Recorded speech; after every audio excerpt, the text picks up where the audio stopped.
Hey everyone, Mr. Sujano here. In today's video, we're taking a look at the Corsair K55 gaming keyboard. Let's get started. Alright, to kick things off, priced between $40 to $50, the K55 is Corsair's entry-level gaming keyboard. Now quickly going over some of the features of this keyboard, it has 3-zone adjustable RGB lighting, dust and spill resistance with an IP42 rating, 6 programmable macro keys, a detachable palm rest, anti-ghosting, which means it can register up to 8 key presses at the same time, multimedia keys, as well as quiet typing. So here is the K55 currently sitting on my desk. I've had this keyboard for a few weeks, so I've really had a chance to put it through its paces. And the reason I'm not showing an unboxing of this is because I forgot to film it. One of the big surprises about this keyboard is after a few weeks, this thing has not really collected a lot of fingerprints. It's still pretty clean, and that's a huge plus.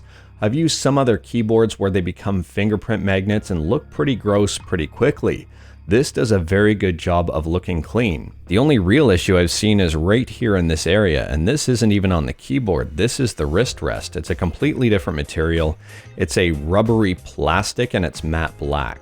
So I'm willing to bet after a number of months, the wrist rest might look a little bit grosser than the rest of the keyboard. Overall though, in terms of cleanliness and how this keyboard looks, it gets a big thumbs up from me. Now in terms of LED effects, I've just turned down the lights in the room to hopefully make these colors pop a little bit better on the screen. There are 3 zones altogether. These keys are not individually lit. It's a backlight that covers 3 different sections on this keyboard. The 3 lighting zones on the keyboard are on the left, in the middle, and on the right. The colors of the LEDs in each section can be different, and you can customize them to your liking. You can adjust the brightness of them, you can adjust the color, and you can adjust the effects. Now you can customize these colors on your own pretty easily by pressing the function key and a corresponding number key, but I don't actually recommend doing that. I recommend using the iCUE software for so much more customizability. So here's the iCUE software up and running, and I have my keyboard down here on the bottom right hand corner of the screen. On the iCUE software, it's pretty easy to customize colors and change things up.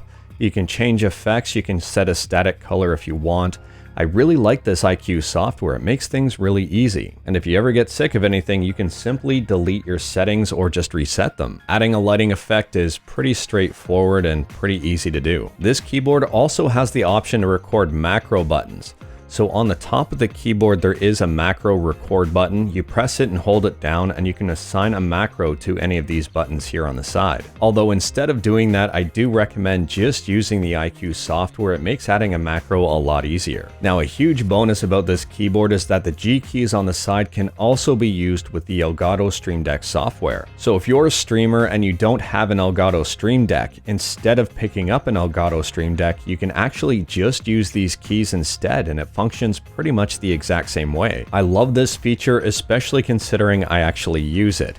So I have this set up with OBS, so I use one of the G keys here just to hit record and stop. And if I were streaming, I can add scenes, I can add different things here. There are a lot of options. In terms of functionality for an entry-level keyboard, this gets a massive thumbs up. This is very impressive. Now moving on into the typing and gaming feel on this keyboard, and this is where things get a little interesting. So this keyboard is not a mechanical switch keyboard. These keys are not individual Cherry MX switches like you would find on an expensive keyboard. This uses a rubber membrane, which is both good and bad. It's good in the sense that these keys are relatively quiet and you don't necessarily hear me typing on the keys that much. But it's bad in the sense that it does not feel like an expensive keyboard. If you're coming from an old beat up keyboard or a keyboard that was pre-packaged with your PC, this will feel like an upgrade. But if you're coming from another gaming keyboard that used individual mechanical switches, you might feel a bit of a difference here. But overall, given the price point here, I'm actually impressed with the feel of these keys. And they're pretty sturdy as well. They don't move around very much at all, which is a huge plus. On some of the more expensive gaming keyboards, sometimes you press a key and it twists and turns quite a bit. These keys are nice, solid, and stable. Now let's talk about whether or not this keyboard is worth it. It's currently listed on Amazon for $39.99 on sale, which I think is a pretty darn good price. And even at full price here at $49.99, I still think this keyboard is well worth it. If you're an avid gamer, this keyboard performs very well. If you're a streamer, the macro keys are a huge blessing. The built-in multimedia keys are nice. The fact that it has a full numpad is also pretty nice. There are some downsides though. This is not a mechanical keyboard. The LEDs are restricted to zones instead of each individual key. The cord is not detachable, and it doesn't have USB ports built in. But for the overall price here, I think these are completely forgivable things. I think this keyboard punches well above its weight class. The fact that the IQ software works with this keyboard is pretty great, and I find Corsair to be a pretty reputable company overall. I like their stuff. So overall, if you're just looking for a decent gaming keyboard and you don't want to break the bank, you can't really go wrong here. But anyways, that is all I've got for today. Let me know your thoughts on the K55 in the comments below. If you like this video, leave a like. If you didn't like this video, leave a like. Hit that subscribe button, check out my other videos. Thank you everyone, take care.